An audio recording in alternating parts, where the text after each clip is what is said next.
Quotidiennement, je prenais place en solitaire sur la rive, faisant mine de pêcher alors que ma véritable mission consistait à surveiller la frontière. En tant qu'ermite et maître secret, je devais veiller sur ces flots.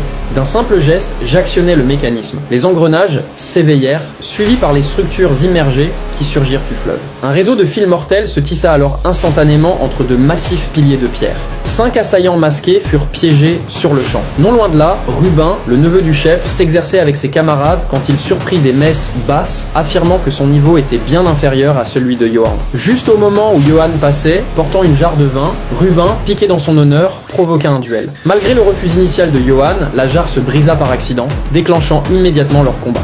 Au même instant, le fleuve s'anima de nouveau. L'intrus, Jacques, utilisa des feuilles pour repérer les fils tranchants avant de s'élancer sur ce piège avec une agilité déconcertante, comme s'il marchait sur la terre ferme. Il était si rapide qu'il utilisa même ma propre canne à pêche comme appui pour atteindre la rive opposée. Après avoir survécu à ce dédale complexe, Jacques disparut à l'horizon d'un simple salut, me laissant dans un état d'inquiétude profonde. La frontière était restée inviolée durant des siècles. Je lançai aussitôt l'alerte vers les 50 villages. Tandis que la traque s'organisait, Johan remarqua une envolée d'oiseaux suspects et comprit que l'intrus pénétrait en zone interdite. Johan et Rubin se lancèrent ensemble à sa poursuite. Arrivés à un croisement,